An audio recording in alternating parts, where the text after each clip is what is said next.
¿Qué tal? Buenas tardes, ¿cómo están?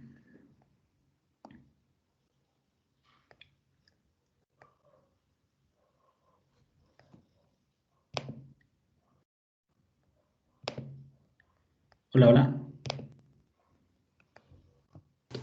Hola, profe, buenas tardes. Buenas tardes. Bueno, vamos a continuar con el temario, ¿sale? Por ahí les envié ¿cómo se llama? El capítulos del manual de prácticas del Biopac, ¿sale? Les mandé un primer capítulo que es como un tutorial básico, donde vienen los menús, ¿sale? ¿Qué es lo que se hace en cada uno de ellos? Y les mandé dos prácticas que corresponden al SG, ¿sale? La primera de ellas es para familiarizarse en esa lección con la forma de onda, sale cálculos de la frecuencia cardíaca, y la segunda ya es con las derivaciones, sale de uno, de 2, de 3 para calcular el vector cardiograma, ¿sale?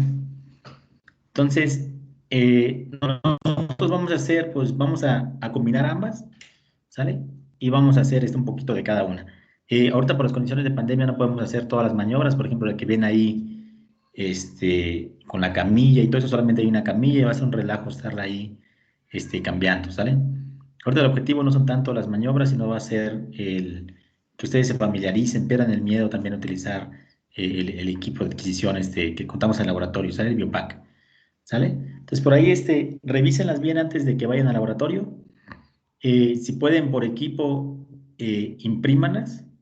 O sea, yo ahorita reviso de los alumnos que están y ahorita les indico, si están todos en un equipo, los pongo en uno solo, para que no haya tanto problema, y los que vayan así mezclados, pues yo los junto en un solo equipo, ¿sale? Entonces, al finalizar la clase, te voy a subir esa relación de equipos, ¿sale? Entonces, imprímanla y lo llevan ahí como referencia, ¿sale? Por cualquier cosa para las prácticas. Bueno, vamos a continuar con la teoría, y ya estamos en el capítulo número 5 y último capítulo del curso. Entonces vamos a ver mediciones de presión, volumen y flujo, ¿sale? Sanguíneo. Vamos a empezar el día de hoy hablando un poquito acerca de mediciones de presión, ¿sale? Entonces, pero en este caso vamos a irnos con presión acústica, ¿sale? Que es un tema bastante cortito. Entonces vamos a hablar de fonocardiografía, ¿sale?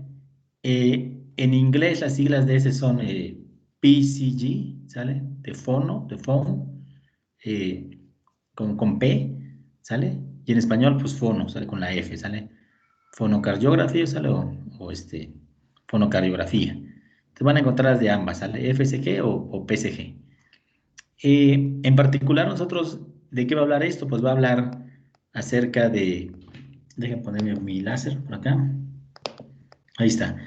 Va a hablar acerca, pues, del registro, ¿sale? De la actividad eh, sonora cardíaca, es decir, el registro de los sonidos cardíacos, ¿sale? Entonces, vamos a hablar un poquito acerca de estos sonidos cardíacos. Vamos a hablar acerca de la auscultación cardíaca, qué características tiene, ¿sale? ¿Cuáles son los focos de auscultación más comunes que se utilizan? Y después, pues, vamos a hablar como tal del fonocardiógrafo. Entonces, vamos a hablar acerca de los transductores que se utilizan, ¿sale? Ahí en particular tenemos que hablar acerca de micrófonos. Y vamos a hablar un poquito acerca de los sistemas de filtrado que se utilizan, amplificadores para fonocardiografía y características del sistema de registro. ¿Sale? Entonces, pues esta fonocardiografía pues tiene que ver con el registro de sonidos cardíacos o en general de sonidos cardiovasculares. ¿Sale? Nosotros sabemos pues que la auscultación con el estetoscopio pues es pues de las técnicas pues, más utilizadas en la práctica clínica, ¿sale? De hecho, por ahí en la plática que di hace un par de semanas en el, en el auditorio, platicábamos un poquito acerca de esta auscultación, solamente que en este caso auscultación pulmonar. En este caso, pues nuevamente, pues el estetoscopio pues, es el símbolo del médico, ¿sale? Es un dispositivo pues clínicamente ubicuo, se encuentra en casi todos los médicos incluso portan estetoscopio, ¿sale? Incluso cuando no están en su ambiente de trabajo, ¿sale? Es un símbolo del médico. Entonces el dispositivo de auscultación más utilizado. Eh, Sin embargo, pues también presenta algunas desventajas, ¿sale? En el caso de la auscultación, la principal desventaja que presenta para nosotros desde el punto de vista ingenieril, pues es de que los sonidos pues, no se almacenan para su posterior análisis, ¿sale? Eh, en ese sentido, pues el registro de estos sonidos cardíacos, pues lo que pretende pues, es eliminar en cierto sentido esa interpretación subjetiva que le brinda el médico. El hecho de que yo pueda adquirir esos datos, pues yo ya voy a poder posteriormente realizar un procesamiento sobre ellos. ¿Sale? Eh, Además, pues me va a permitir la habilidad de que una vez que yo los almaceno, pues yo los puedo reproducir, los puedo compartir, ¿sale? Puedo preguntar a otro experto también su opinión. ¿Sale? Entonces, toda esa subjetividad, pues lo que intenta, pues, eliminarse a través de esta técnica. También permite en un momento dado, pues, evaluar sonidos que no son perceptibles a nuestro oído humano, ¿sale? Entonces, esas van a ser, pues, digamos, a grosso modo, las características de qué es lo que busca esta técnica de fonocardiografía, ¿sale? Entonces, por ejemplo, en este caso tenemos aquí un estetoscopio, ¿sale? Estetoscopio digital, ¿sale? Y pues aquí tenemos algunos ejemplos de sonidos. Tenemos el primer sonido cardíaco S1, segundo sonido cardíaco S2. Como parte del procesamiento que se puede realizar, puede hacer, por ejemplo, detectar la envolvente de estos sonidos, ¿sale? Y pues a partir de ahí, pues podemos hacer también, pues mucho análisis con procesamiento de señales, ¿sale? Entonces vamos a recordar un poquito acerca del ciclo eléctrico y mecánico cardíaco y ahorita continuamos con estos sonidos cardíacos. Avísenme si no se ve el video, ¿sale? No es más bien, si no se escucha el video, ¿sale? Hello and welcome to Biology Made Simple with student Dr. Siddiqui. Today we're ¿Sí se escucha? Sí, profe. Ok, lo voy a bajar tantito que se escucha bien fuerte. Ahí está. going to continue our discussion of the cardiac cycle. The first thing that we're going to take a look at is called the ECG, or the electrocardiogram. The P wave refers to the depolarization of the atria. The QRS complex refers to the depolarization of the ventricle, and the T wave refers to the repolarization of the ventricle. The repolarization of the atria is not seen because it is hidden by the QRS complex. In the last video, we talked about the 7 different phases of the cardiac cycle and saw what happens in the atrium and the ventricle. The first phase was called the atrial contraction phase, when the mitral valve is open and the blood rushes into the ventricle. In the next 3 phases, the isovolumetric contraction phase, the rapid ventricular ejection phase, and the slow ventricular ejection phase is when the ventricle is contracting and pumping blood into the aorta. In the next phase, we see the isovolumetric relaxation phase. That is when both the valves are closed and the ventricle is relaxing. And then the last 2 phases, the mitral valve opens and blood rushes into the ventricle, filling it once again, and the cycle repeats itself. The first wave that we're going to take a look at is called the aortic pressure wave. The pressure of the aorta is 80 millimeters of mercury until the rapid ventricular ejection phase, when the semilunar valve opens and the blood from the ventricle rushes into the aorta, increasing the pressure all the way up to 120 millimeters of mercury. This pressure remains until the semilunar valve closes during the isovolumetric relaxation phase, and the pressure returns back to 80 millimeters of mercury. The next phase that we're going to take a look at is called the ventricular pressure wave. We see a huge spike in the pressure of the ventricle during the isovolumetric contraction phase, because when the ventricle contracts, the pressure inside the ventricle builds up. It goes from 0 millimeters of mercury all the way up to 120 millimeters of mercury. The pressure drops when the ventricle stops contracting, and that is during the isovolumetric relaxation phase. The next wave we are going to take a look at is called the atrial pressure wave, and we notice that the atrial pressure does not increase significantly. The only time that it does increase is during the atrial contraction phase. The phonocardiogram shows the heart sounds. The first heart sound, S1, is heard during the isovolumetric contraction phase when the mitral valve closes. S2 is heard during the isovolumetric relaxation phase when the aortic valve or the semilunar valve closes. S3 and S4 are abnormal, as was stated in the previous video, and they should not be heard in healthy individuals. Looking at the ventricular volume, we see a huge drop in the volume during the rapid ventricular ejection phase because the blood is being pumped out of the ventricle into the aorta, so it makes sense that the volume of the ventricle would drop. The volume starts slowly increasing when the mitral valve opens and the blood is pumped from the atria into the ventricle where it accumulates once again. Thank you for tuning into Biology Made Simple. Please don't... Bueno, entonces ahí nos recordaba un poco acerca pues de el diagrama de Wigger, ¿sale? Esa relación de eventos mecánicos, eléctricos, acústicos, ¿sale? Que ocurren a lo largo del ciclo cardíaco, ¿sale? Entonces vamos a hablar nosotros, ya lo mencionaba ahí, tenemos 4 sonidos cardíacos. Los que escuchan más comúnmente son el sonido S1 y S2, ¿sale? Entonces, antes de entrar a estos sonidos cardíacos, miren, vamos a escuchar estos pequeños videos para hablar, para tener en mente de qué van estos sonidos, ¿sale? Entonces, déjenme reproducir este video.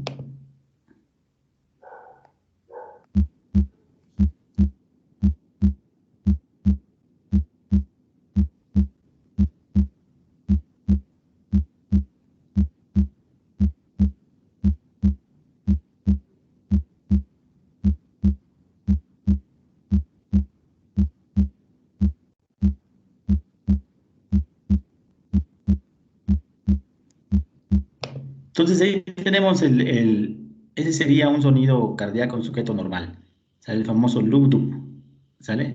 Entonces, aquí nos muestran que tenemos 4 focos principales de auscultación, ¿sale? Cardíaca, tenemos el foco aórtico, el foco pulmonar, sale el foco enfocado sobre la tricúspide, válvula tricúspide y sobre la válvula mitral, ¿sale?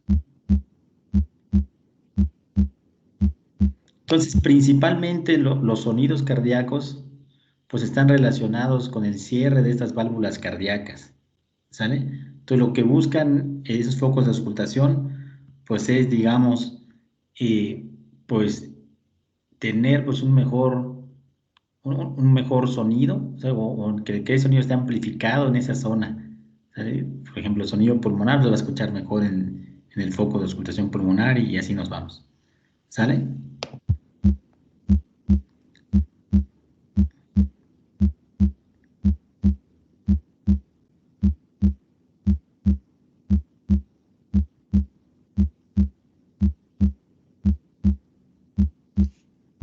Entonces, a ver, déjenme ver si busco esa parte.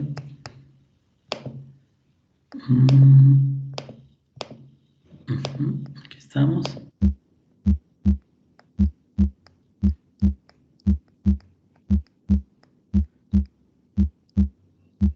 Ahí está. El sonido S1, ¿sale? Principalmente se debe al cierre de las válvulas auriculoventriculares, en este caso la válvula mitral y la válvula tricúspide, ¿sale?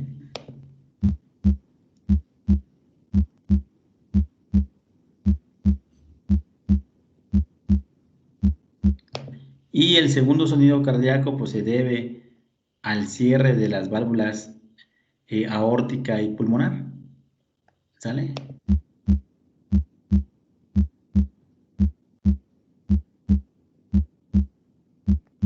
Ahí está.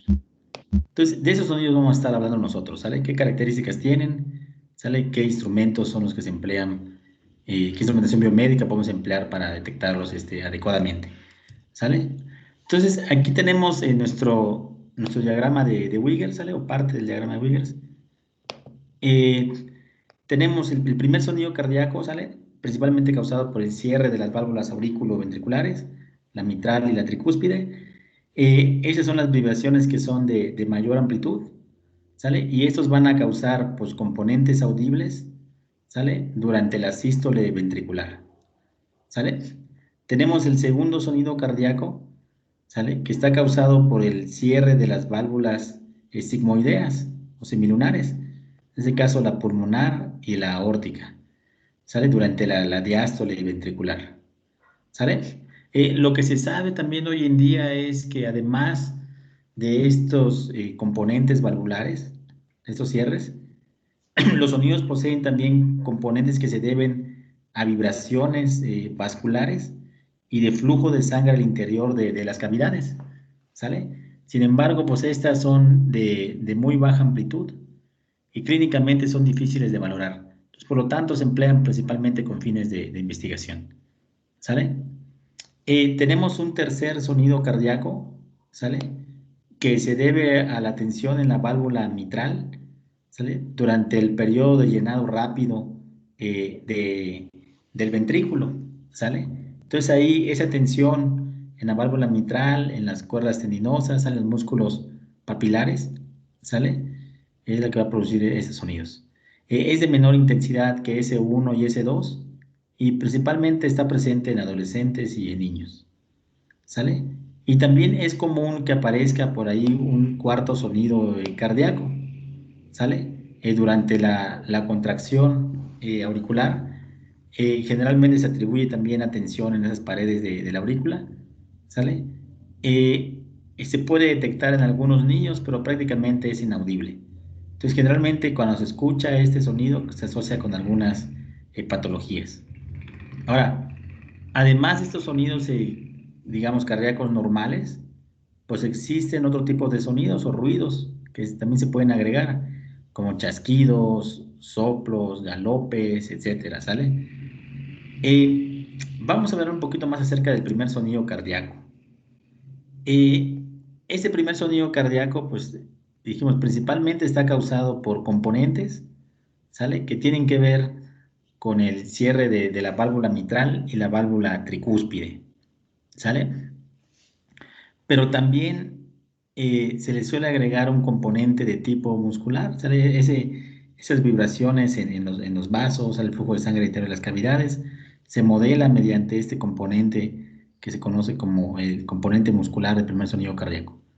Y ese sub B denota el componente del valvular, del cierre de las válvulas. Entonces, hay un retardo entre ese componente muscular y ese componente valvular, que se denota aquí como T0, ¿sale?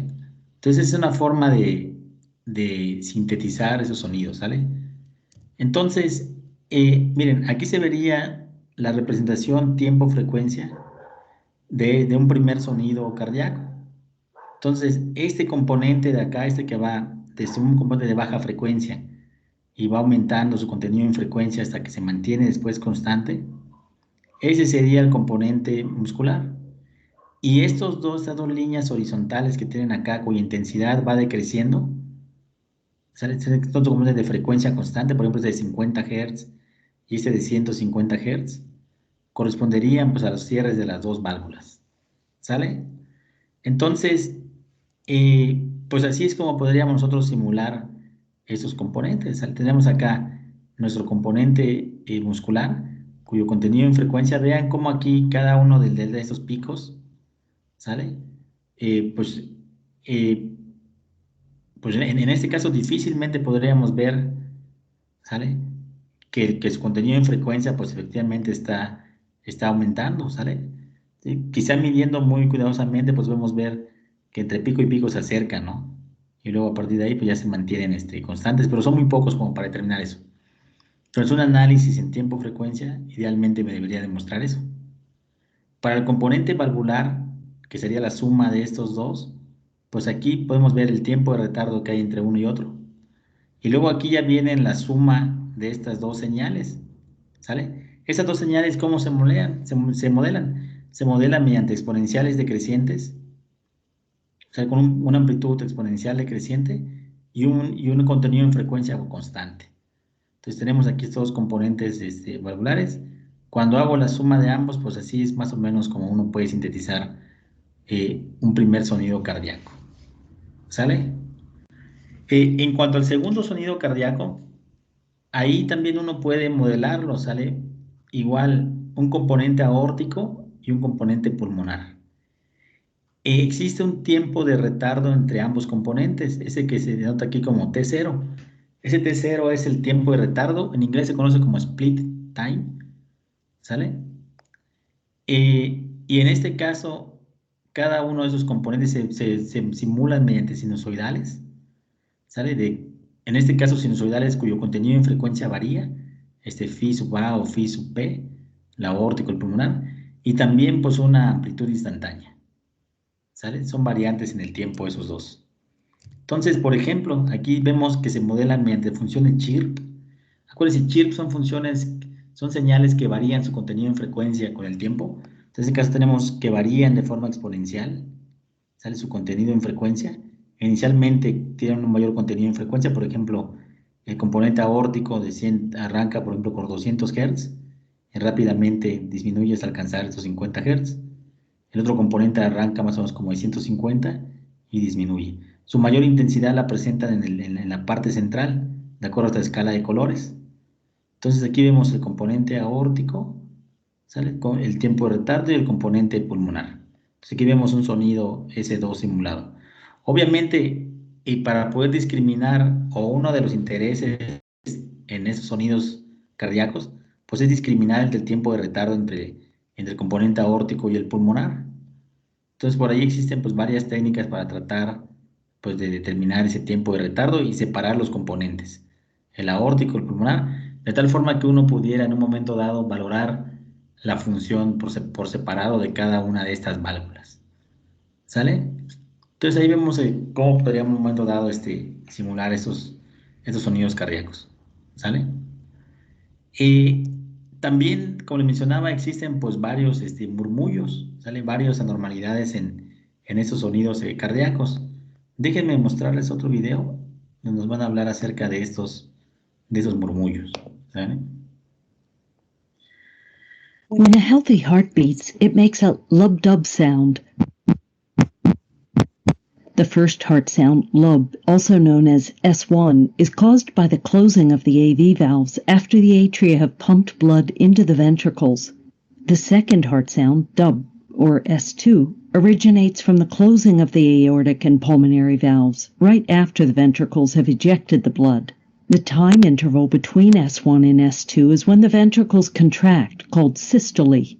The interval between S2 and the next S1 is when the ventricles relax and are filled with blood, called diastole.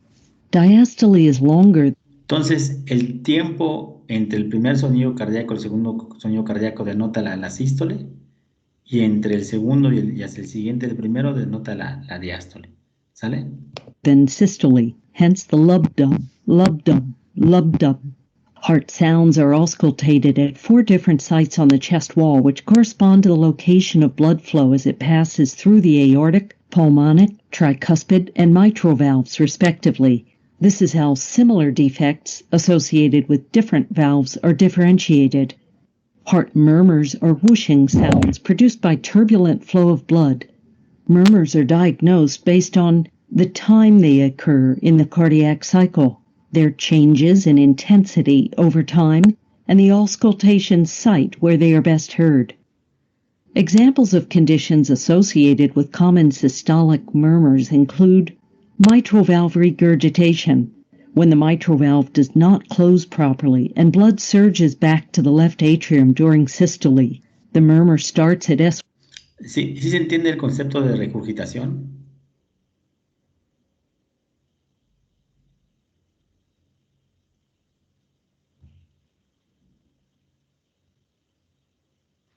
Es cuando las válvulas no cierran adecuadamente y se regresa sangre, en ese caso los ventrículos, hacia la aurícula, ¿no? Entonces eso se refiere a la regurgitación. One, when the AV valves close and maintains the same intensity for the entire duration of systole.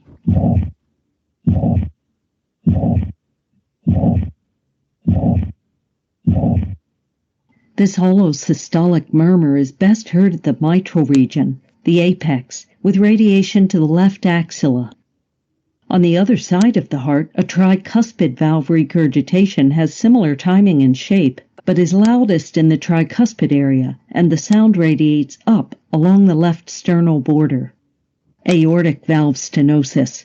When the aortic valve does not open properly and blood is forced through a narrow opening. The blood flow starts small, rises to a maximum in mid-systole at the peak of ventricular contraction, then attenuates toward the end of systole. This results in a crescendo-decrescendo, or a diamond-shaped murmur, which starts a short moment after S1. It is often preceded by an ejection click caused by the opening of the stenotic valve. Aortic stenosis murmur is loudest in the aortic area, and the sound radiates to the carotid arteries in the neck following the direction of blood flow. Again, on the other side of the heart, a pulmonic stenosis has the same characteristics but is best heard in the pulmonic area and does not radiate to the neck. Other conditions that cause audible systolic murmurs include ventricular septal defect and mitral valve prolapse. An example of diastolic murmurs is aortic valve regurgitation. This is when the aortic valve does not close properly, resulting in blood flowing back to the left ventricle during diastole, the filling phase. As the blood flows in the reverse direction, the murmur is best heard not in the aortic area but rather along the left sternal border. It peaks at the beginning of diastole when the pressure difference is highest, then rapidly decreases as the equilibrium is reached.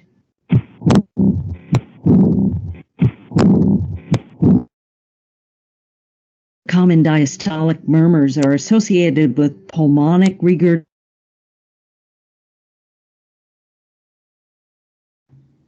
Sí, sí se entiende el concepto de estenosis, una válvula estenosada.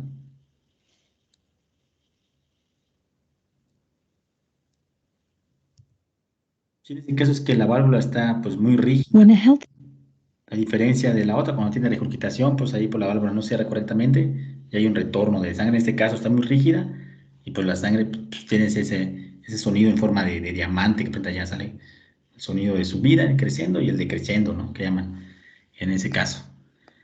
Entonces, pues acerca de la auscultación cardíaca, ¿sale? Tenemos 4 focos auscultatorios básicos para tratar de maximizar pues, las intensidades de cada una de esas válvulas que vimos que clínicamente pues son las que dominan estos componentes de estos sonidos, sí, que dominan los sonidos cardíacos, ¿sale? Entonces tenemos el foco de auscultación pulmonar, aórtico, tricúspide y mitral, ¿sale? Pues estas vibraciones de estos sonidos cardíacos pues se van a transmitir pues de su origen por el corazón, de su origen en esas válvulas del corazón, ¿sale? Pues tienen que transmitirse pues hacia los tejidos circundantes, ¿sale? Hasta que alcance por la pared torácica, ¿sale? Donde se ubica el estetoscopio, ¿sale? Entonces, el cuerpo, pues, ¿cómo actúa? Pues el cuerpo va a actuar como un filtro pasabajas, ¿sale? Entonces, de los componentes en frecuencia que se originen en estas válvulas, pues ya nos van a llegar ya pues atenuados en frecuencia, ¿sale? El rango de frecuencias audible de estos sonidos cardíacos, pues está limitado pues, por el límite inferior, pues está limitado por nuestra capacidad auditiva. Nosotros podemos oír en el rango de 20 Hz hasta 20 kHz. Entonces el rango audible de esos sonidos cardíacos se localiza pues a partir de los 20 Hz. ¿Sale? En realidad, estos sonidos cardíacos pueden tener componentes todavía de más baja frecuencia. ¿Sale? Mencionábamos por ahí también otros componentes musculares, por ejemplo, pues que tienen pues, componentes todavía de más baja frecuencia, pero ya nuestro oído humano pues ya no es capaz de oírlo con esos estetoscopios mecánicos, ¿sale? También se sabe que cada estetoscopio o diversos estetoscopios poseen diversas respuestas en frecuencia, ¿sale? Entonces también eso complica pues también o le agrega todavía pues, pues otro factor variable, ¿sale? A esta auscultación cardíaca con el estetoscopio mecánico, ¿sale? Entonces, pues en general, pues nuestro umbral auditivo, ¿sale? Pues va decreciendo en función de la frecuencia, ¿sale? Entonces, en este caso, pues dada esta curva del contenido en frecuencia de los sonidos cardíacos, los ruidos cardíacos y de nuestro umbral de audición, ¿sale? Pues vemos nosotros que pues, no estamos lo suficientemente adaptados para realizar esta auscultación, ¿sale? Entonces, difícilmente estos sonidos cardíacos pues, son cuantificables mediante estas técnicas, ¿sale? Ahora, eso no quiere decir que los médicos muy bien entrenados, con muy buena audición, pues no sean capaces de distinguir ese tipo de eventos, lo realizan de forma clínica. O sea, simplemente es como para poner en perspectiva de que la técnica, pues realmente depende mucho de la experiencia, de la audición del médico y también del estetoscopio que se utiliza.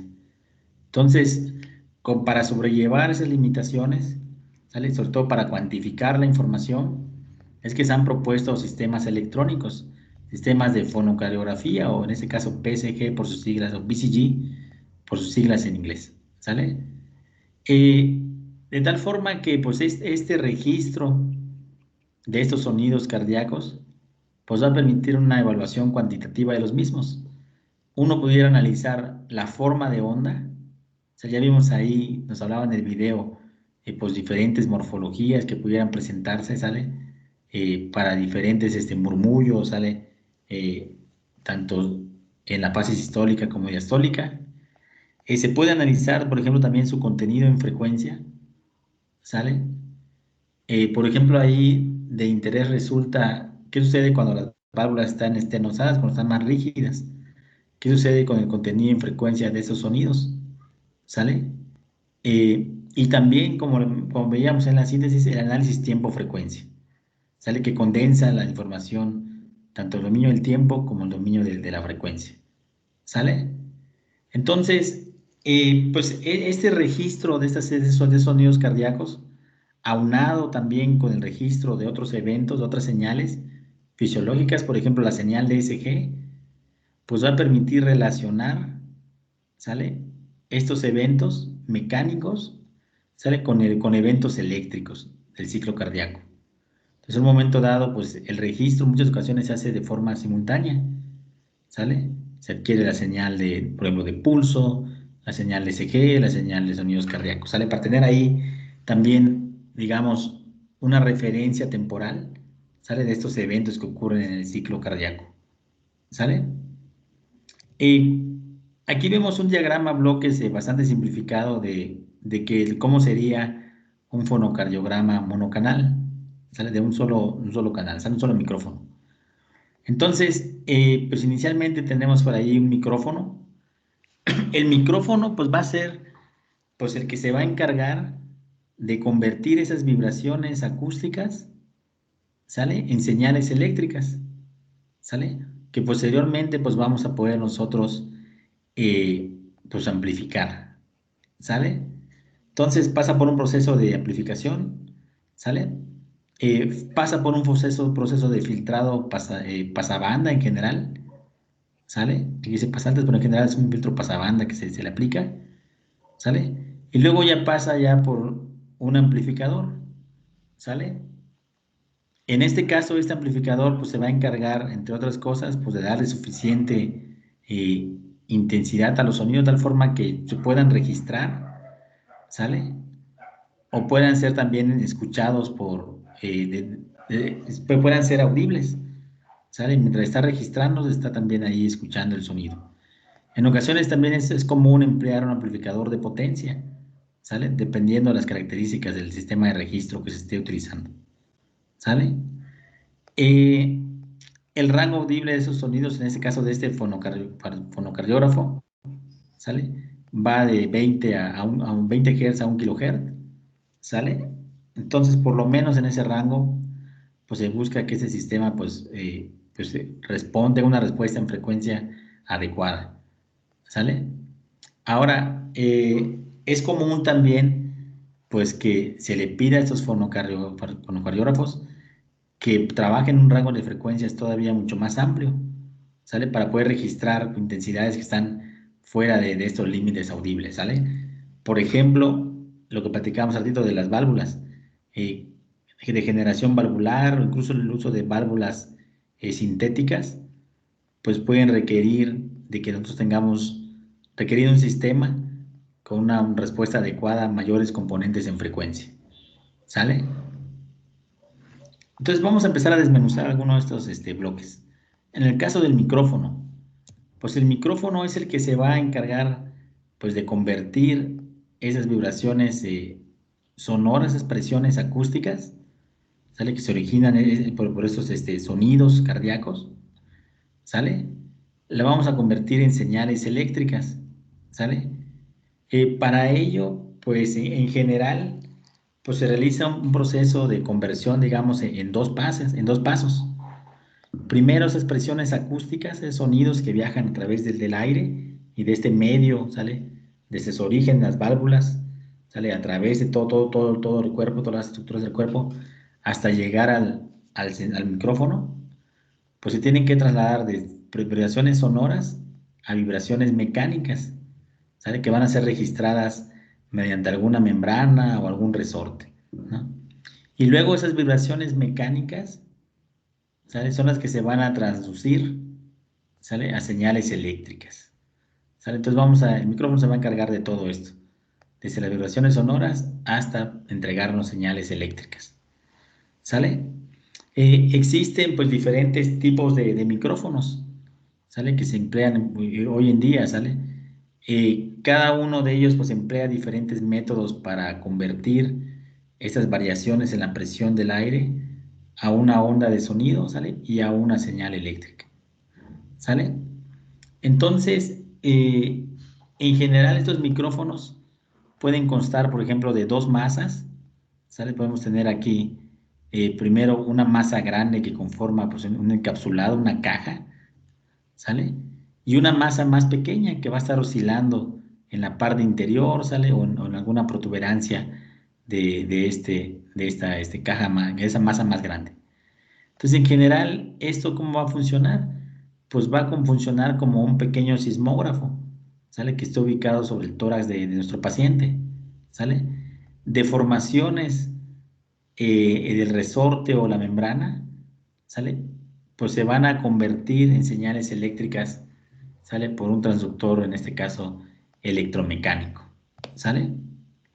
Entonces, nosotros lo que queremos es utilizar micrófonos, pues que estén correctamente adecuados o adaptados a las características de los sonidos cardíacos, ¿sale? Y de tal forma que estos sean, pues, lo más insensibles a otros ruidos externos, ¿sale?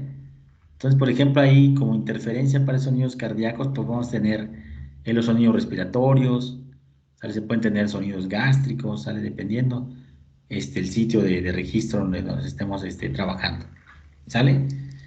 Ahora, como estos micrófonos pues emplean diferentes principios de transducción, pues también esos micrófonos no lo vamos a poder nosotros a intercambiar de forma indistinta, ¿sale? Cada micrófono pues va a requerir de un amplificador y un sistema de filtrado adecuado para compensar su curva de respuesta en frecuencia particular, ¿sale? Entonces, en cuanto a los transductores como tal, la parte que se va a encargar de convertir las vibraciones mecánicas a señales eléctricas. ¿De qué va esta parte? Entonces, principalmente se emplean como transductores los cristales piezoeléctricos, ¿sale? Y los transductores electrodinámicos, ¿sale? Son los dos que se emplean principalmente, ¿sale? Como tarea les voy a dejar que me investiguen acerca de 4 tipos de micrófonos, ¿sale? Que no vamos a alcanzar a platicar aquí. El micrófono de Electret, el micrófono de fibra óptica, micrófonos láser, ¿sale? Y micrófonos MEMS, ¿sale? O de silicón, o de chip, de micrófono de chip, ¿sale? Entonces, al rato les dejo esa tarea, ¿sale? Entonces, vamos a hablar acerca de estos transductores mediante cristales piezoeléctricos, ¿sale? Que ya expusieron también sus compañeros sus principios. Igual de acá. En el caso de los transductores electrodinámicos, ¿sale? También se conocen como micrófonos de bobina móvil, ¿sale? Entonces, ¿cómo funcionan estos? Pues estos van a funcionar mediante el principio de inducción electromagnética, ¿sale? En este caso, se tienen estas vibraciones sonoras, ¿sale? Se van a traducir a vibraciones mecánicas mediante esta membrana, y esas vibraciones mecánicas, ¿sale? Pues al final del día se van a traducir en una corriente eléctrica que va a variar ¿sale? Mediante el principio de inducción electromagnética. Eh, ¿Qué características tienen estos transductores? Pues tenemos aquí, estas vibraciones se traducen mediante un cojín de aire, ¿sale? A una bobina con una baja resistencia. Son robustos, son relativamente baratos, son resistentes a la humedad, presentan buen desempeño, ¿sale? El principio de funcionamiento, como decíamos, tenemos esta pequeña bobina de inducción móvil, ¿sale? La colocamos en un campo magnético de un imán permanente y esa la unimos a un diafragma. Cuando el sonido, ¿sale? Entra a través del diafragma del micrófono, la onda sonora, pues, o esas ondas van a producir vibraciones mecánicas que van a estar moviendo el diafragma, ¿sale? Cuando ese diafragma está vibrando, ¿sale? Pues la bobina se mueve en el campo magnético.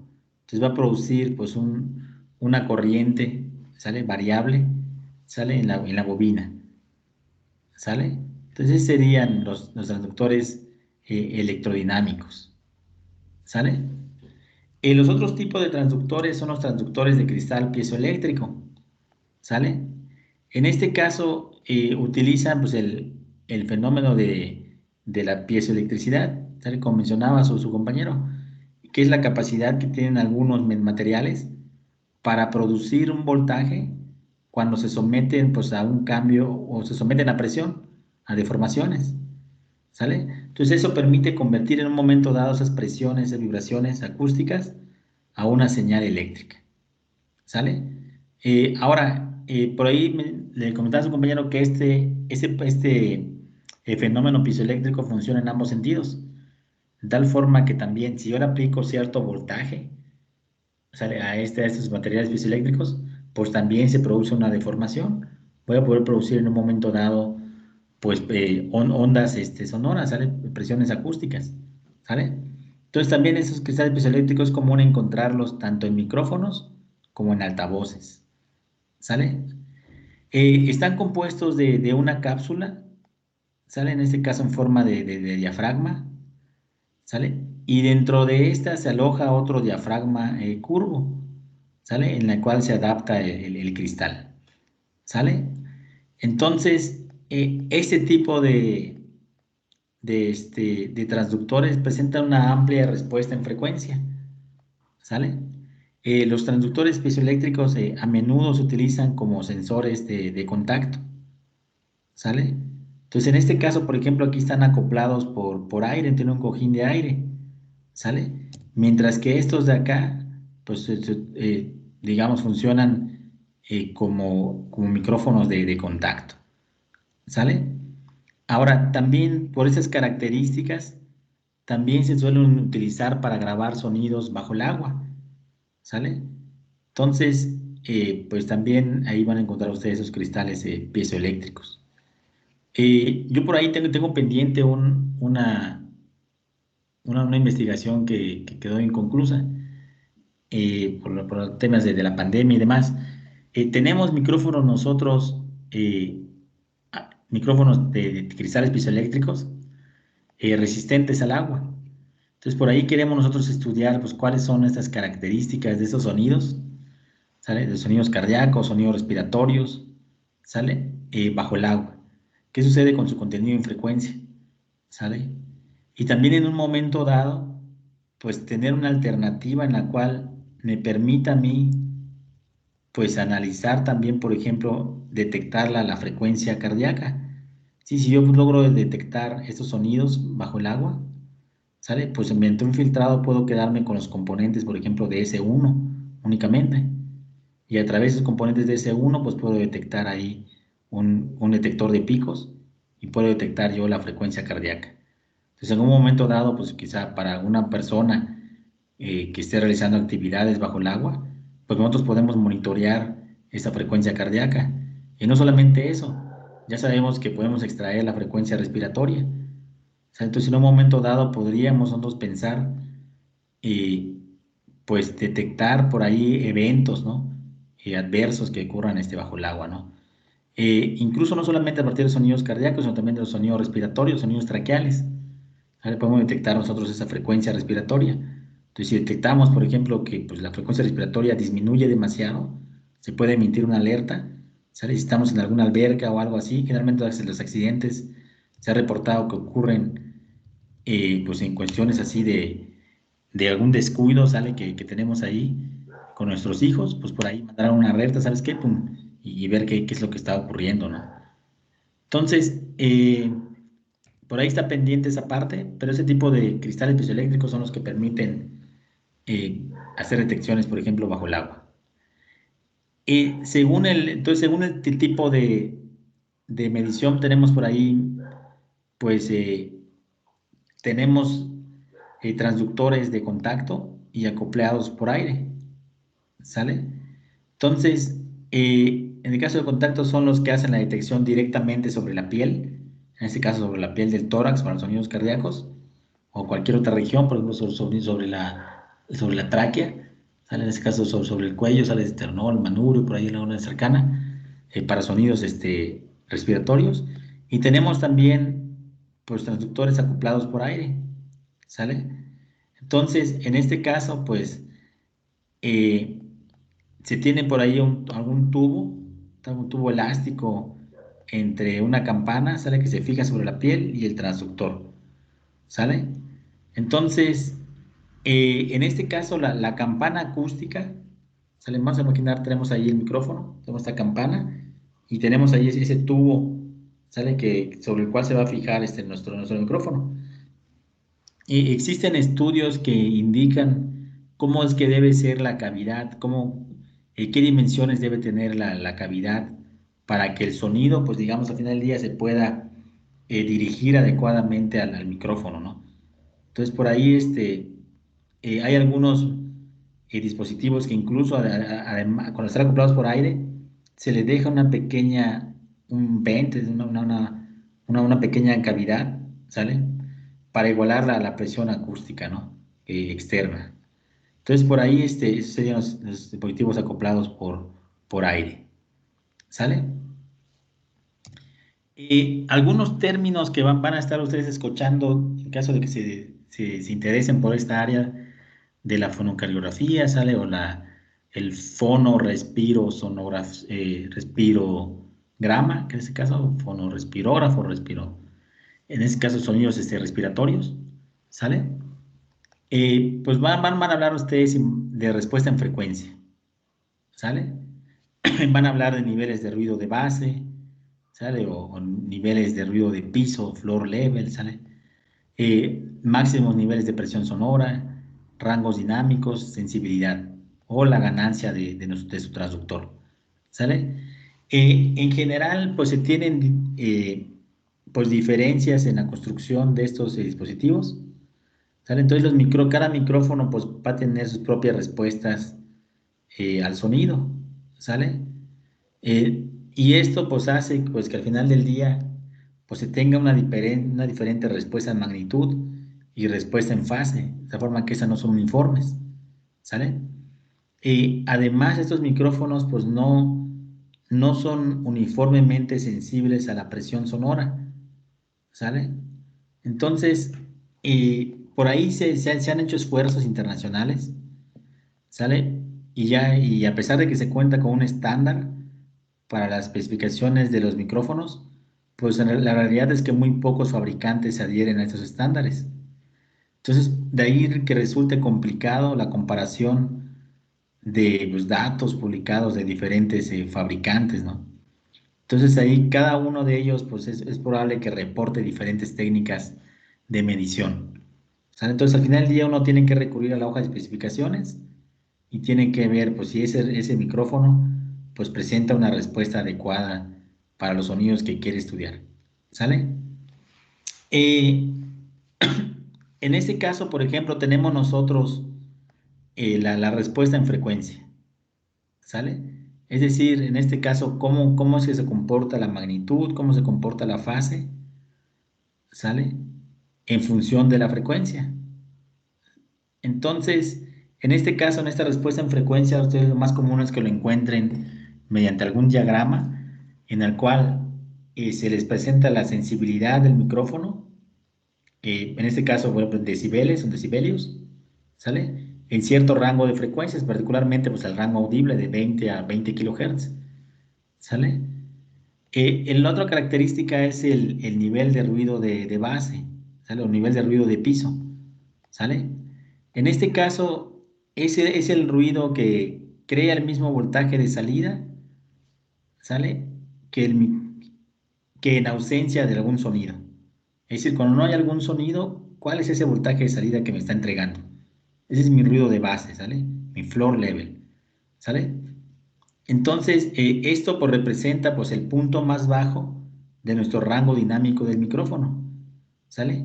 Y pues eso, ¿en qué va a repercutir eso? Pues eso va a repercutir entre, pues a partir de ese ruido de base para abajo no voy a poder distinguir entre algún sonido que se esté generando. Entonces, es particularmente importante, ustedes quieren detectar sonidos que son, digamos, muy poco intensos, ¿sale? Que son muy silenciosos. Entonces, ustedes buscan que sus micrófonos pues, presenten esta característica de nivel de ruido de base, pues lo menor posible, ¿sale? El otro es el máximo nivel de presión sonora, ¿sale? O sound pressure level, ¿sale?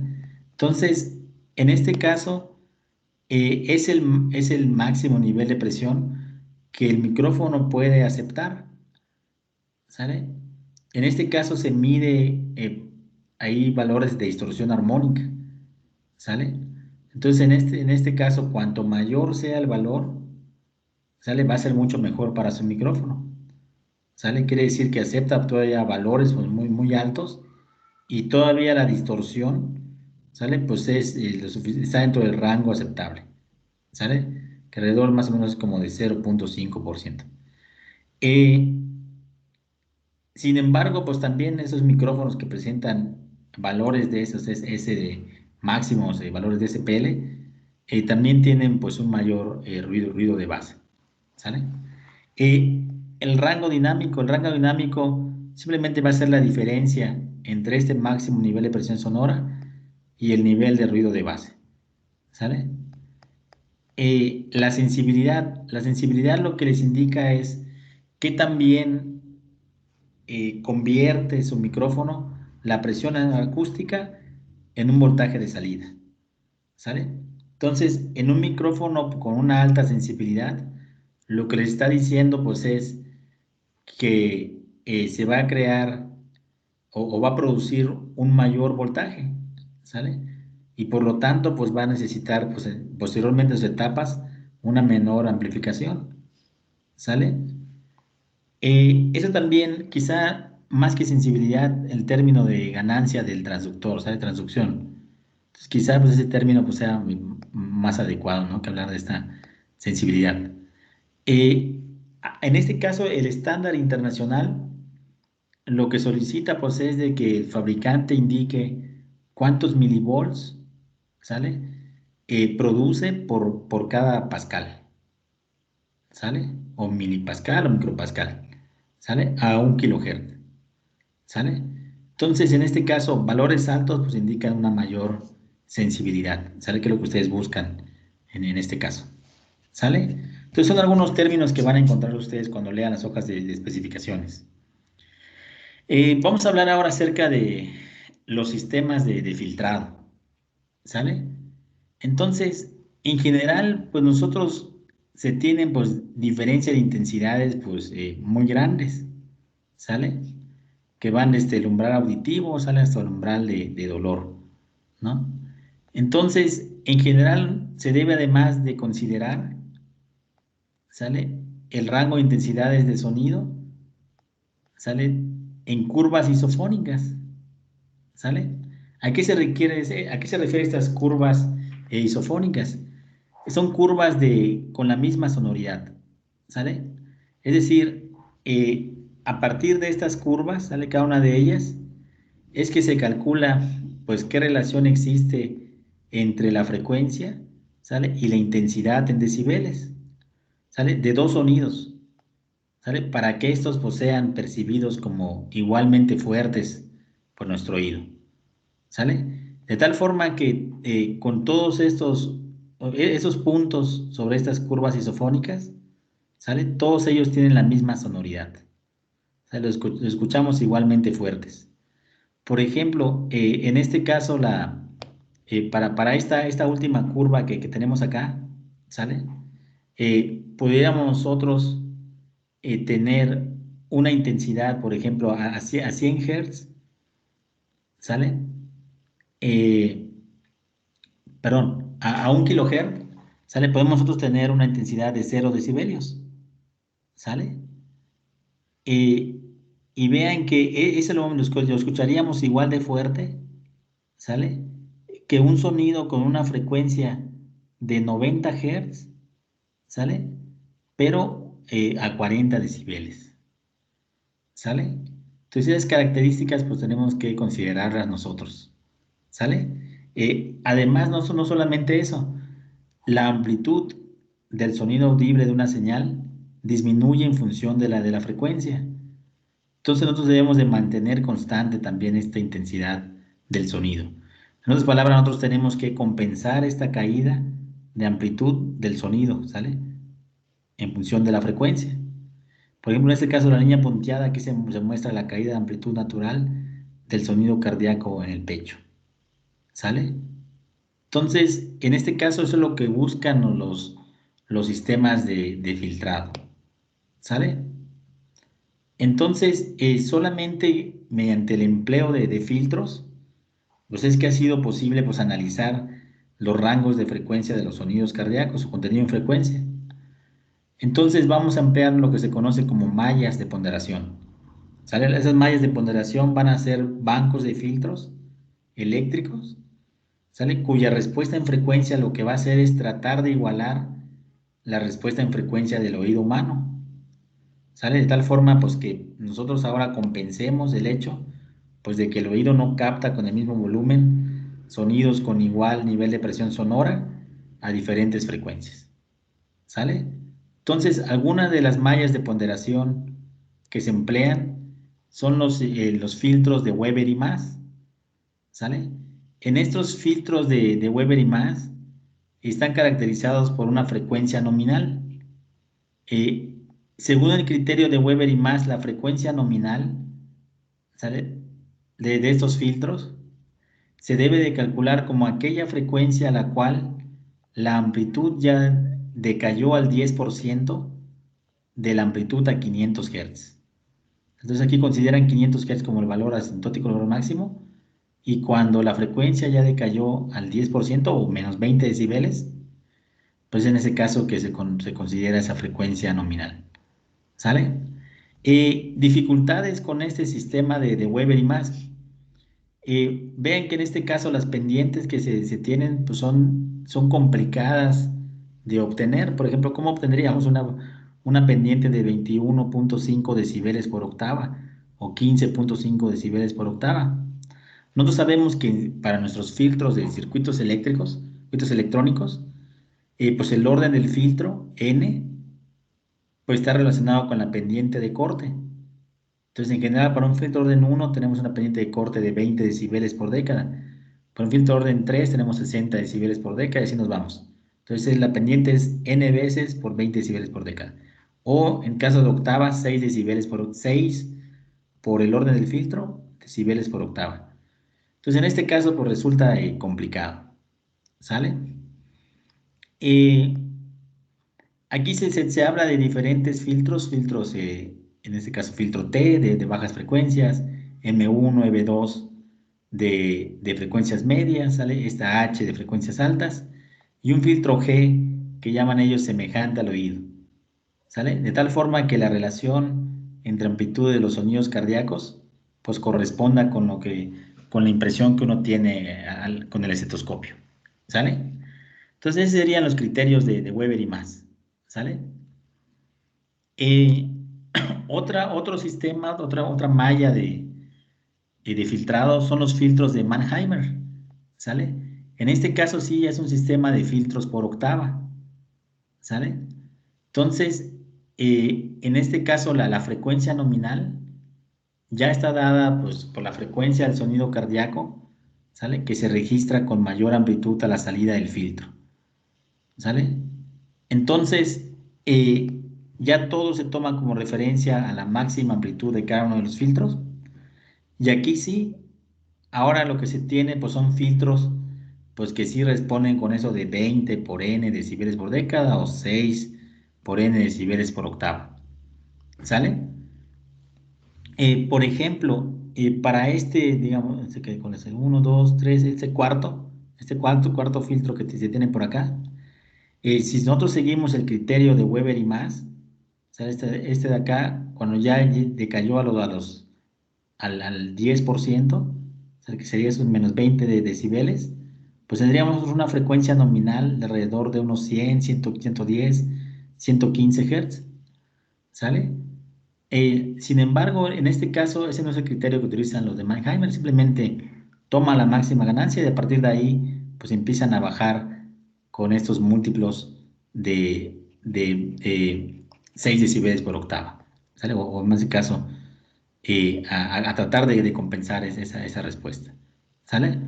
Entonces, se tiene un filtro pasabanda, ¿sale?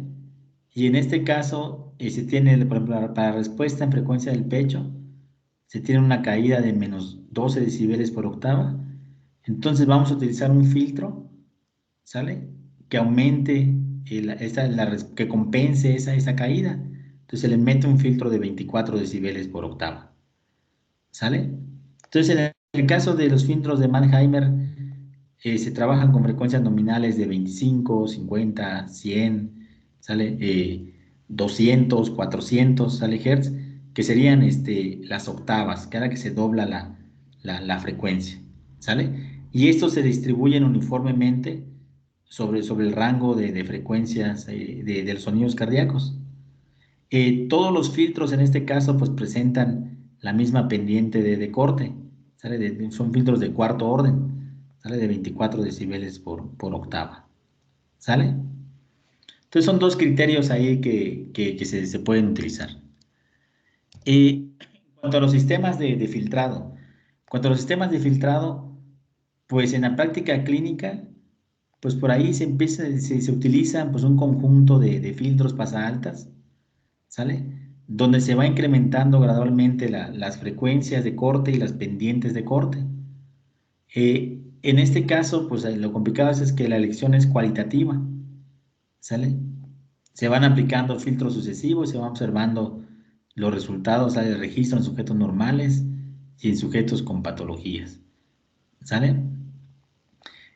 La elección de los filtros, pues va a depender de la aplicación, ¿sale? Por ejemplo, ahí se tienen filtros especiales para evaluar, por ejemplo, las válvulas, ¿sale? Para evaluar, por ejemplo, la condición de esa estructura, si se cuenta con válvulas originales o con válvulas bioprotésicas, ¿sale? Entonces, pues ahí vamos a tener nosotros pues, que estar pues, modificando estas respuestas en frecuencia de nuestros filtros. Lo que se sabe es, por ejemplo, que los componentes en frecuencia de estos sonidos se relacionan con el funcionamiento de las válvulas, ¿sale? Lo que mencionaba hace ratito, procesos de calcificación o endurecimiento, una estenosis progresiva de las válvulas, pues al final del día se va a traducir en componentes pues de más alta frecuencia, ¿sale? Eso es en cuanto a los sistemas de filtrado. En cuanto a los amplificadores que se suelen utilizar, típicamente los micrófonos pues, necesitan estar conectados a un preamplificador, ¿sale? Antes de que nosotros podamos registrarlos o reproducirlos, ¿no? Entonces la función de ese preamplificador pues va a ser amplificar la señal captada por el micrófono, ¿sale? Para registrar pues salidas, voltaje pico pico del orden de milivolts, ¿sale? Posteriormente ese proceso de preamplificación, también pues se le agrega la etapa de amplificación. En este caso es común combinar también la amplificación con sistemas de filtrado, ¿sale? Entonces en este caso se suele emplear amplificadores que presentan una respuesta lineal en el rango de 20 Hz hasta un kHz, ¿sale? En el caso de los micrófonos de cristales piezoeléctricos, también se le pide pues una alta impedancia de entrada, ¿sale? De mayor a 1 megaohm, ¿sale? Entonces, pues al final del día nosotros tendríamos nuestro amplificador, tendríamos una unidad ya completa entre el micrófono, el amplificador y nuestro sistema de filtros que elegimos. Para implementar los filtros que hablamos hace ratito, los de Weber y más, y los de Mannheimer, se suele emplear circuitos RC, ¿sale? Sobre todo los de Weber y más, para las pendientes del filtro T, ¿sale? En este caso, este de acá, circuitos RC, pues son los que presentan menor pendiente de corte, ¿sale? Mientras que para los otros que ya requieren mayores pendientes de corte, ese sería un sistema de primer orden, ¿sale? Para los otros se utilizan mayor pendiente de corte, requiero mayor orden, se utilizan circuitos o filtros LC, ¿sale? O filtros activos. Entonces, en casa, por ejemplo, sería el sistema de segundo orden, ¿sale? De 40 decibeles por década, ¿sale? O ya filtros activos con amplificadores operacionales, ¿sale? Para los demás que tienen pendientes más abruptas, ¿sale? En cuanto al sistema de registro, el sistema de registro pues debe ser capaz de brindarnos una respuesta en frecuencia plana, ¿sale? Con valores de frecuencia de corte o de 3 decibeles entre los 20 Hz y 1 kHz. También es común que se realice el registro permanente, ¿sale? De estos sonidos. Debe darse la posibilidad de que se almacenen estos sonidos, ¿sale? Y no solamente almacenarlos, sino también la posibilidad de que el usuario pueda ver y que pueda oír simultáneamente los sonidos cardíacos. Entonces, para que nosotros podamos mandar esto pues, a una bocina o algo, pues se requiere pues, algún amplificador de audio que le inyecte potencia a la señal, ¿sale? Entonces, eso en sí sería, pues a grosso modo, ¿sale? ¿De qué van esos fonocardiógrafos? ¿Sale? Por ahí tenemos algunos proyectos con alumnos en los cuales estamos pues, implementando eh, sistemas de adquisición de sonidos cardíacos y respiratorios, ¿sale? Ahorita tengo un alumno de tesis de licenciatura que está diseñando un estetoscopio digital, ¿sale? También basado en un smartphone, de tal forma que transmita la señal monocanal de un solo sonido a un dispositivo móvil, donde ahí pues ya el usuario ya puede ver la forma de onda, le puede controlar el inicio, el fin de la grabación, puede hacer zoom sobre el sonido, puede calcular el espectro, le puede calcular el espectrograma, o el análisis tiempo-frecuencia y demás. Y por ahí también otros compañeros, en este caso del grupo, también están trabajando en un proyecto de investigación en el cual se intenta desarrollar un sistema de adquisición, pero ya no monocanal. Es decir, en este caso lo que se busca es no solamente adquirir un solo micrófono, sino por lo menos en una parte del proyecto, uno de los objetivos del proyecto es que por lo menos me brinde esta información, estos 4 canales de forma simultánea: el aórtico, el pulmonar, el tricúspide y el mitral, ¿sale? Y no solamente eso, posteriormente vamos a ampliar las características del sistema para que me pueda a mí otorgar por lo menos 25 canales de sonidos respiratorios. En el caso de los sonidos respiratorios, se va a dificultar no solamente por la mayor cantidad de micrófonos, sino también porque su contenido en frecuencia no solamente va hasta 1 kHz, sino que se extiende todavía más, sale hasta llegar más o menos alrededor de entre los 3 y 4 kHz. ¿Sale? Entonces ahí pues va a ser un reto que vamos a ir yendo paso a paso. Entonces lo primero es, vamos a diseñar un sistema monocanal para sonidos cardíacos, luego un sistema monocanal para sonidos respiratorios y luego sistemas multicanales. ¿Sale? ¿Dudas de esta parte de fonocardiografía?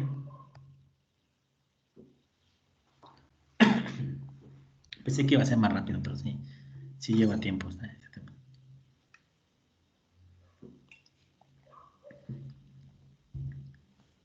¿Dudas de esta parte?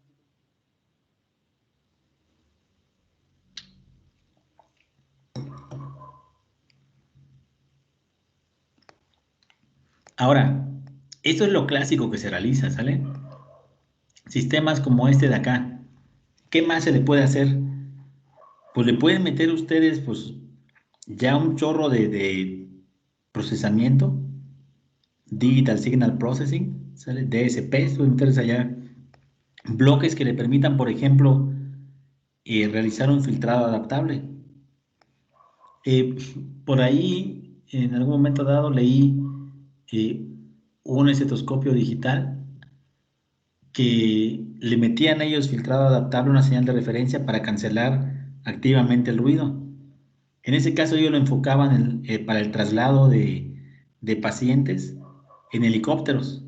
Entonces, imagínense ahora lo complicado que es tener que lidiar con ese rango en frecuencias de sonidos cardíacos, con nuestro umbral auditivo, ¿sale?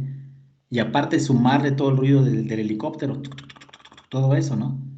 Y ahora pues, ser capaz de escuchar esos sonidos y estar ahí auscultando al paciente. Entonces por ahí pues le metían ellos algunos filtros adaptables, ¿sale? Entonces ahí es otra de las cosas que se ha incorporado. Eh, También se busca incorporar detección de algoritmos de detección, ¿sale? Detectar, por ejemplo, de ese sonido que estoy adquiriendo, cuál es el primer sonido cardíaco, ¿sale? ¿Cuál es el segundo sonido cardíaco? ¿Sale? Si no tengo alguna referencia, ¿sale? Detectar esto, detectar los envolventes, detectar también, pues, tratar de separar para el segundo sonido cardíaco los componentes aórtico, pulmonar, ¿sale? Mediciones de intervalos entre un sonido y otro, ¿sale? Detección automática de murmullos, ¿sale? Ahí le pueden meter técnicas de inteligencia artificial, ¿sale? Entonces ahí todo eso se le puede incorporar a ese tipo de fonocardiógrafos, ¿sale? ¿Dudas hasta aquí?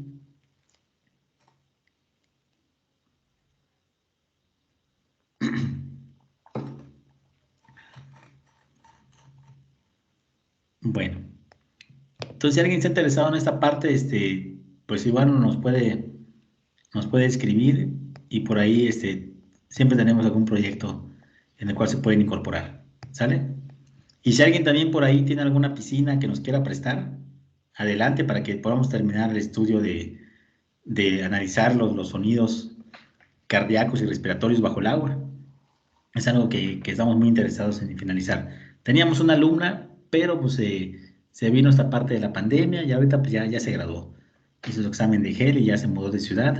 Entonces ya no tenemos acceso a una piscina. Entonces por ahí estamos pensando, pues cómo lo podemos hacer para poder hacer estos experimentos. Si alguien tiene una por ahí y nos las quiere prestar o rentar, pues adelante. Bueno, entonces vamos a pasar ahora a la segunda parte de este capítulo. Entonces vamos a hablar ahora acerca de mediciones de presión. ¿Sale? Entonces vamos a hablar acerca de mediciones de presión sanguínea. Y para ello vamos a dividir esas mediciones en tres tipos. De medición directa, medición indirecta y también vamos a hablar acerca de medición relativa. En el caso de las mediciones directas, vamos a hablar acerca de sensores de presión extravasculares o intravasculares. ¿Sale? Y en el caso de la medición indirecta, vamos a hablar acerca de la técnica auscultatoria, ¿sale? Vamos a partir desde la auscultación, ¿sale? Vamos a hablar después de una técnica auscultatoria automática, donde nuevamente vamos a utilizar micrófonos. Vamos a hablar acerca de la técnica ultrasónica y una técnica oscilométrica. Y en el caso de la medición relativa, vamos a hablar acerca del indicador del pulso sanguíneo y la medición del pulso sanguíneo. ¿Sale? Entonces de esto es lo que vamos a hablar en esta parte de, de este capítulo. Entonces, eh, dependiendo, en este caso, del tipo de sensor, ¿sale? Nosotros podemos clasificar, ¿sale?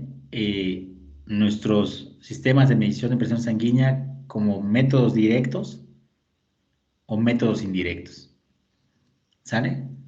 En este caso estamos dejando por fuera la relativa, ¿sale? Porque es solamente algo relativo, ¿no? Como tal no estamos midiendo la presión, estamos correlacionando con algunos otros eventos como el pulso sanguíneo, ¿sale? Pero los de medición como tal, ¿sale? Medición, métodos directos y métodos indirectos.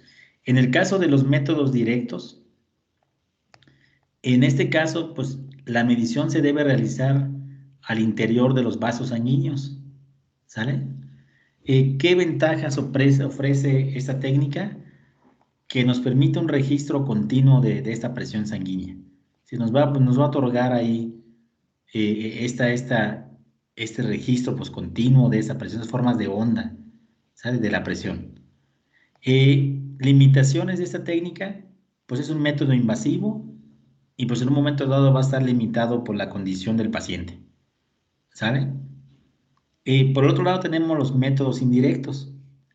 En el caso de estos métodos indirectos permiten medir la presión sin que haya una necesidad de abrir los vasos sanguíneos, ¿sale?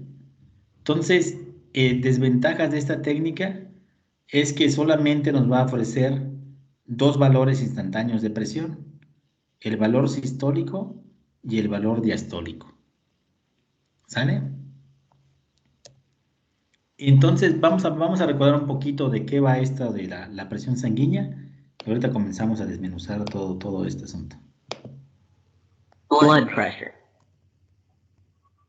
Water flows with a higher pressure when you connect a tube to a pump set operating in your field or house. Also, the tubes burst open if the pressure is very high. Similarly, when the heart pumps blood into systemic aorta or into the pulmonary trunk, the blood flows with pressure in the blood vessels.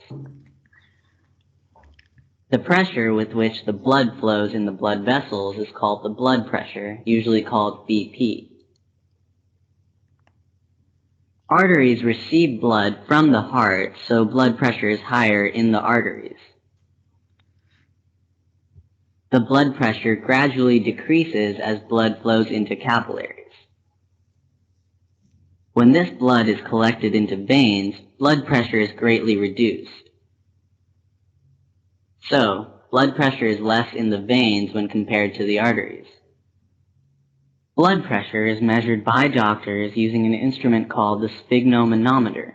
Blood pressure levels are written in the form of 120 by 80. This is normal blood pressure. The numerator 120 represents systolic pressure and the denominator 80 represents diastolic pressure. During the systolic, when the ventricles contract, the blood is pumped into the arteries. So the blood pressure in the arteries increases immediately after the systolic. This rise in the blood pressure in the arteries is called the systolic pressure. When the diastolic occurs, more blood is pumped by the heart. The blood vessels return to the normal diameter and maintain blood pressure at a lower level. This is diastolic pressure. Hypertension or high blood pressure. In some people, the blood pressure will be very high, more than the usual 120 by 80. Such a condition is called hypertension, usually called high BP. One of the reasons for this is the blocking of arteries by cholesterol. Constant stress and strain for a long time, improper functioning of kidneys, smoking, and alcohol consumption are also the reasons for hypertension. This condition, if not treated for a long time, may also lead to other health problems, and it may lead to the death of the person. Diet control, moderate exercise, and avoiding stress, smoking, and alcohol consumption, as well as taking appropriate medicines, will help to control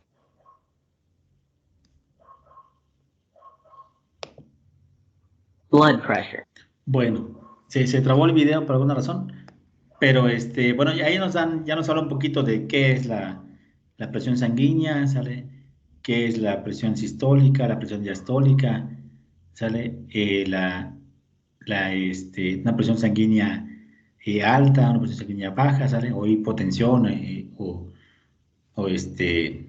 hipertensión, ¿sale? Arterial. Entonces vamos a ir desmenuzando cada uno de estos y vamos a meternos a la parte de la instrumentación, ¿sale? ¿Cómo vamos a hacerle para medir esta presión sanguínea? Que además es uno de los signos vitales pues, más monitoreados, ¿sale? Entonces, por ahí nos dicen que, nos recordaron en el video, que la presión sanguínea, ¿sale? Pues va disminuyendo, ¿sale? A medida que la sangre se mueve a través de las venas, perdón, de las arterias, las arteriolas, los vasos capilares, ¿sale? Las venas, ¿sale? En general, uno suele referirse a cuando habla de la presión sanguínea, generalmente se refiere a la presión arterial, es decir, la presión que ejerce la sangre cuando circula por las arterias, ¿sale? Esas arterias pues, son los vasos que toman la sangre, ¿sale? Desde el corazón y la dirigen pues, hacia, las, hacia la circulación sistémica, ¿no?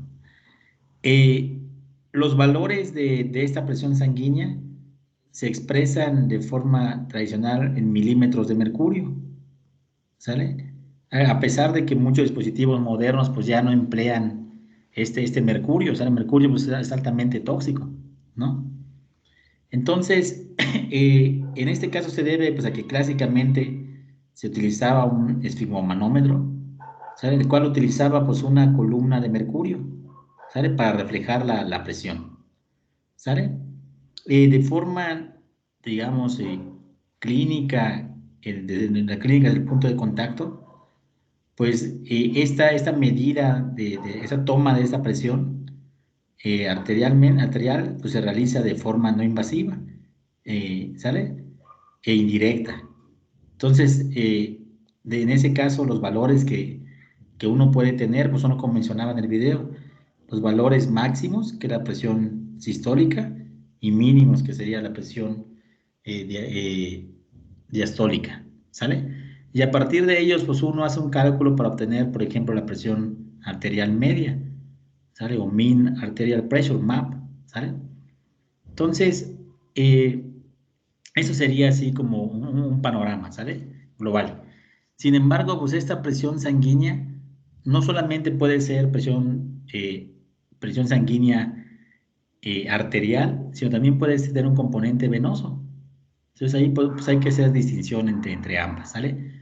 Nuevamente, si no nos dicen otra cosa, cuando se habla de presión sanguínea, pues lo más probable es que se refieran a presión arterial, ¿sale?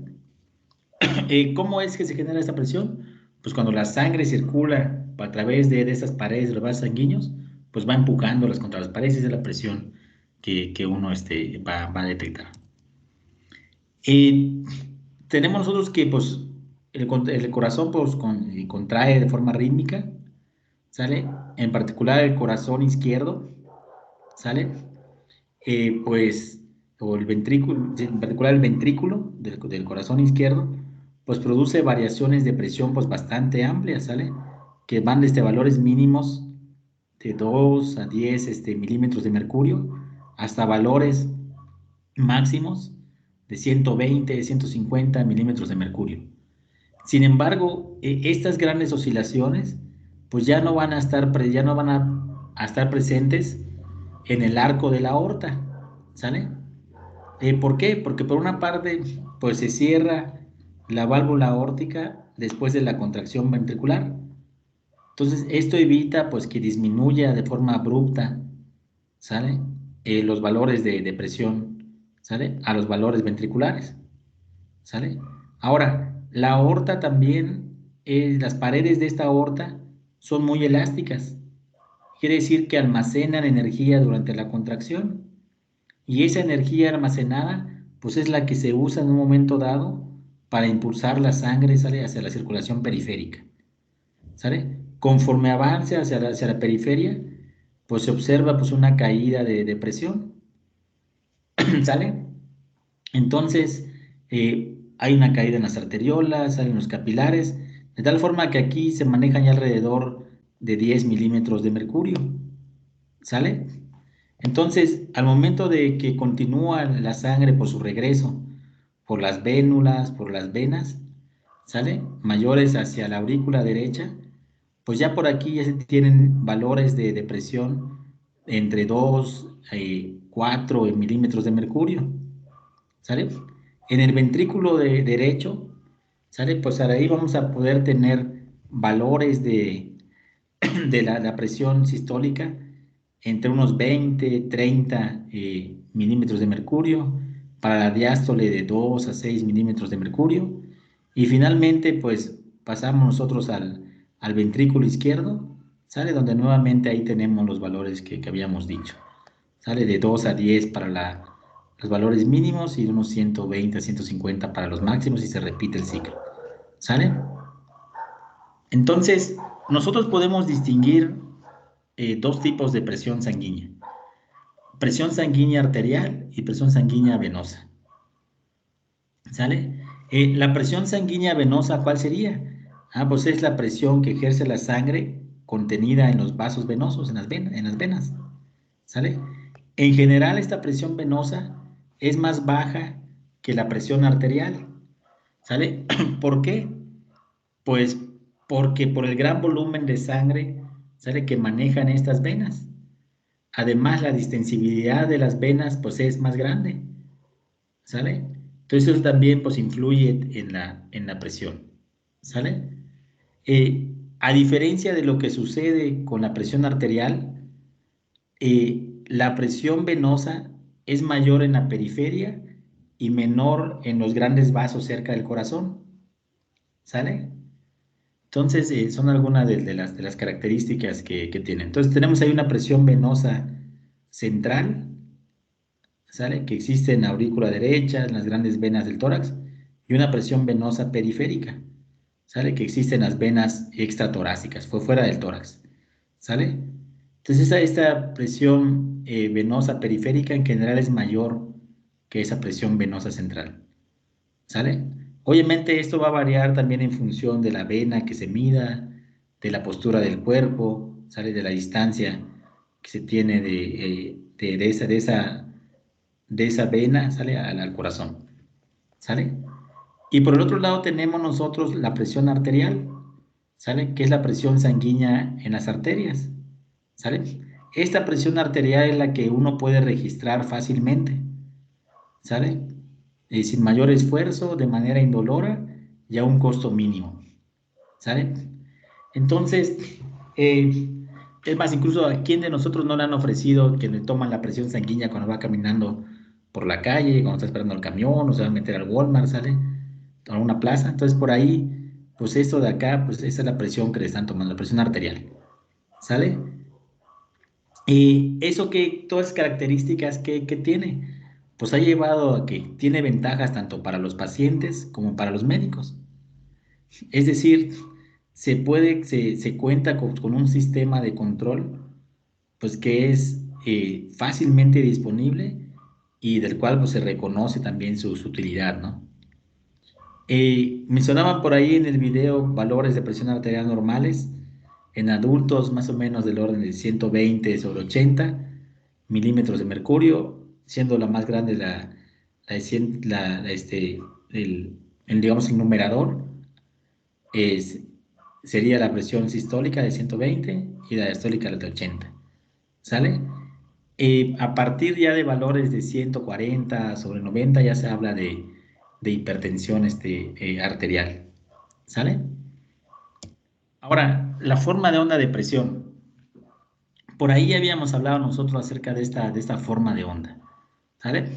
Entonces, esta medida, esta onda de presión está medida en milímetros de mercurio, ¿sale? Se presenta una presión sistólica, que es la máxima presión en cada ciclo cardíaco. Se presenta una presión, que se continúa por acá, una presión diastólica, que es la mínima presión por ciclo, ¿sale? Tenemos un periodo diastólico, que es el del decaimiento pasivo de la presión aórtica, ¿sale? Esta va desde el cierre de la válvula aórtica, ¿sale?, al final de su eyección, ¿sale?, hasta la siguiente vez que se abre, ¿sale? Y tenemos el periodo sistólico, ¿sale?, que es el de llenado de la aorta, desde la apertura de la aorta, ¿sale?, hasta su posterior cierre, ¿sale? Entonces, en este caso también se caracteriza la presión media, ¿sale? Esa presión media pues la podemos obtener nosotros de diversas maneras, ¿sale? Ahorita vamos a platicar acerca de ellas, ¿sale?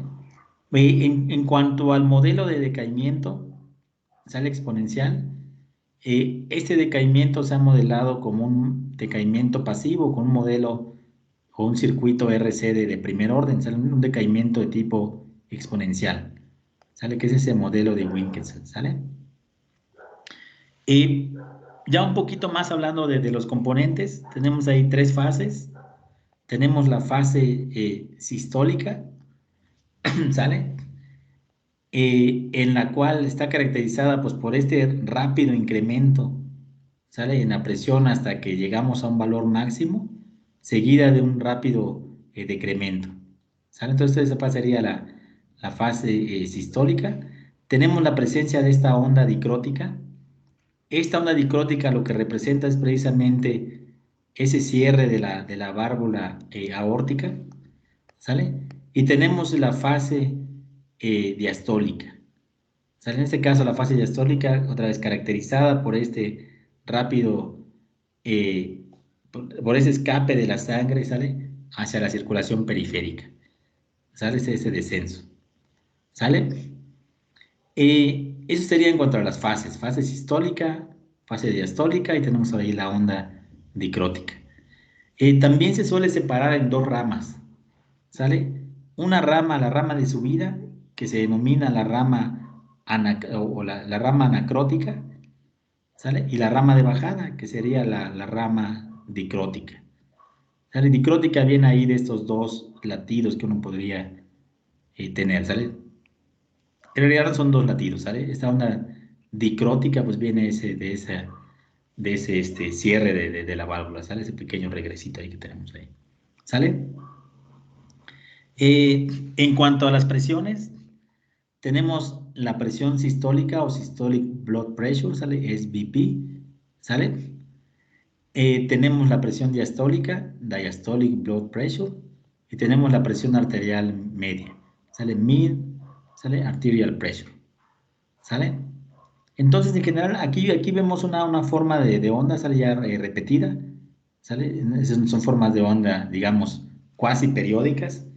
Ya sabemos que nuestro corazón pues, no late de forma constante, a una frecuencia constante, ¿sale? Sino que hay variabilidad, ¿sale? Entonces, esta de acá se representaría la presión sistólica, ¿sale? Para este ciclo. El valor máximo la sistólica, el valor mínimo la diastólica, ¿sale? La frecuencia cardíaca la podemos obtener como el recíproco del periodo cardíaco entre un pico y otro pico, por ejemplo. Sin embargo, por ejemplo, el profesor Hugo, su tesis de maestría nos platicaba que era precisamente determinar si este punto fiducial, este marcador dado por la presión sistólica, ¿sale? Para la onda de pulso, era el más adecuado para obtener la frecuencia cardíaca. Por ahí se han propuesto varios otros puntos. Se toma, por ejemplo, este valor pico, los valores pico. Se toma, por ejemplo, una derivada, donde la derivada alcanza su máximo. ¿Sale? Se toma, por ejemplo, un modelo en el cual se toma una pendiente de subida, una pendiente de bajada, y donde se intersectan. Entonces, por ahí hay varios puntos que se han propuesto, ¿sale? Pero de forma más sencilla, de acá, ¿sale? Digamos, la frecuencia cardíaca lo puedo obtener a partir de esos picos, ¿sale? Esos valores sistólicos, ¿sale? Entonces, en general, esta forma de onda de la presión va a constar de un valor de presión media, digamos un valor de DC, un componente de una frecuencia nula, sobre el cual va montado este componente periódico. La frecuencia de oscilación fundamental de este componente oscilatorio, pues es la frecuencia cardíaca, ¿sale? Entonces, a partir de él, pues uno tendría que tomar también ahí los armónicos y demás, ¿sale? Más adelante vamos a hablar de cuántos armónicos se recomienda en la práctica clínica, que son 10, y en el caso de la investigación, pues tenemos todavía muchos más, ¿sale? Ahora,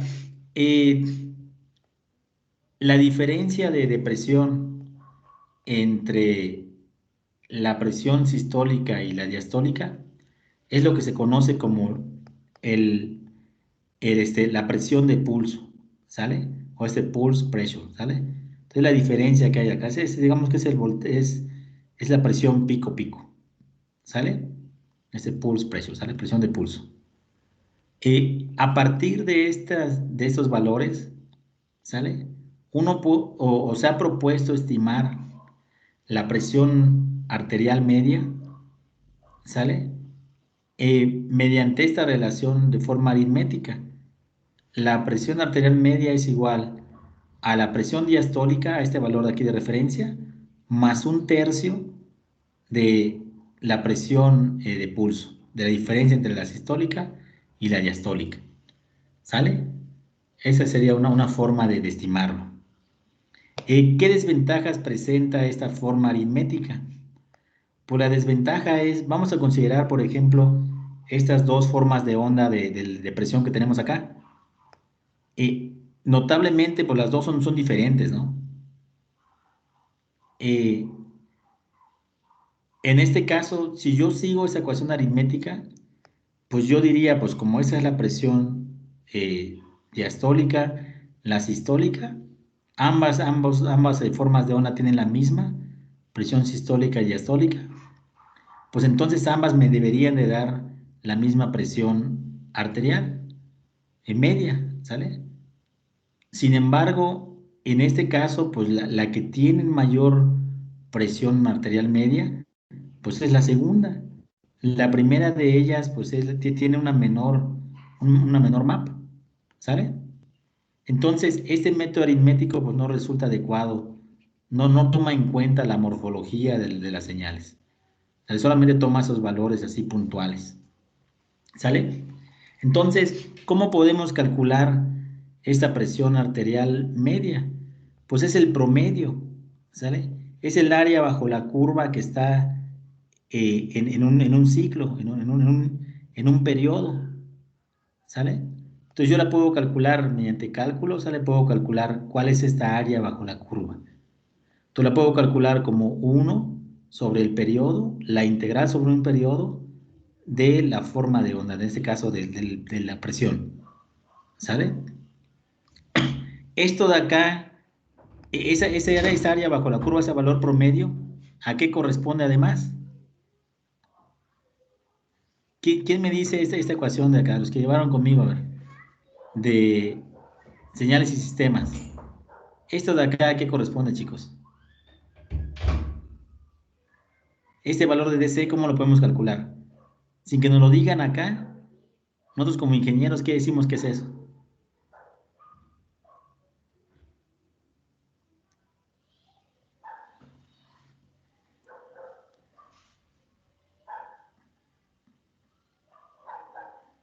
¿Sí? Esa interpretación del área bajo la curva se lo dejamos a los chicos de primero o segundo semestre. Sale cálculo de una variable. Nosotros, ¿qué más podemos decir que es esto?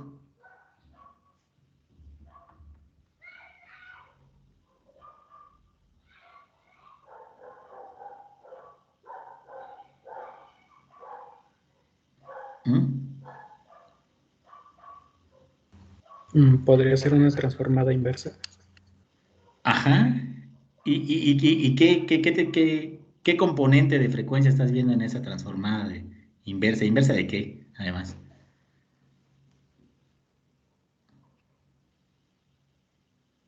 Ya casi la tienes, Ricardo. A ver.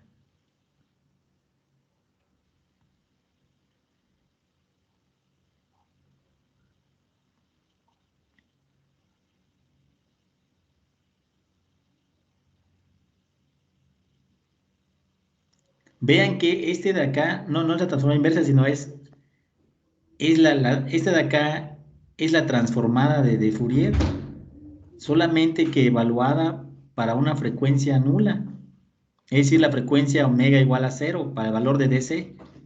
Entonces lo que tenemos acá pues es precisamente pues cuál es en esa representación de Fourier, qué tanto contribuye, ¿sale? Ese valor de DC, ¿sale? Si esta forma de onda fuera periódica, estaríamos hablando cuál es el coeficiente de la serie de Fourier para k igual a 0. ¿sale? Como no es periódica, pues tenemos allá esa transformada de Fourier, entonces estamos preguntando, pues, ¿cuál es el peso que tiene, ¿sale? Ese componente de DC, esa frecuencia nula, ¿sale? Entonces aquí lo que tenemos es la ecuación, pues, de una transformada de Fourier, solamente que evaluada a una frecuencia W igual a 0, ¿sale? Bueno, entonces este método de acá pues, resulta más adecuado para cuantificar ese tipo de situaciones, ¿sale? Y vamos a dejarlo acá por el día de hoy y la siguiente clase ya nos metemos con la parte de la instrumentación, ¿sale? Ya se nos fue la clase.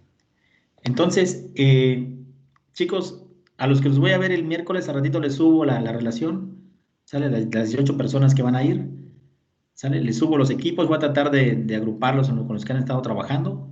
Los que queden sueltos ni modos van a ir con otros compañeros. Nos vemos el miércoles, ¿sale? Ahí puntuales en el laboratorio, ¿sale? Lleven su cubrebocas, ¿sale? Su gel portátil, ahí va a haber gel en el laboratorio. Y sigan las indicaciones que les vamos a dar tanto el laboratorista como yo, ¿sale? Todo el mundo sabe dónde está el laboratorio de instrumentación biomédica básica. ¿Puedes regresar en qué piso? En el piso 9, ¿sale? Entonces nos vemos en el piso 9, ¿sale? Saliendo del elevador a mano izquierda y nos vemos ahí el día miércoles, ¿sale? Yo les voy a dejar grabada también la clase del miércoles, ¿sale? Acuérdense que esa actividad del miércoles es opcional, no es obligatoria, entonces voy a dejar grabada la sesión, ¿sale? De la clase del miércoles también para poder seguir avanzando con el material, ¿sale? ¿Dudas, chicos? Creo que no, profe. Bueno, pues entonces denle una buena leída, ¿sale? Al material que les mandé del Biopack, al tutorial básico para que se familiaricen qué es lo que trae, menús y demás. Y si no, también en cada práctica les va guiando cómo van a conectar, qué van a medir, ¿sale? Y demás. Entonces léanse el SG1, el SG2 y vamos a hacer nosotros una mezcla de ambos, ¿sale? Dependiendo de lo que el tiempo que nos dé, ¿sale? Bueno, nos vemos entonces el miércoles a los que los veo, a los que no, pues me van a ver en el video, ¿sale? Y ya todos nos vemos el viernes, ¿sale? Ya de forma síncrona, ¿sale? Gracias, profe. Bye. Yes, profe. Sale, sale, cuídense mucho, Gracias, que pasen buena noche. Gracias. Hasta luego. Bye. Como decía, si tienen tele ahí me ven, ¿no? Así es.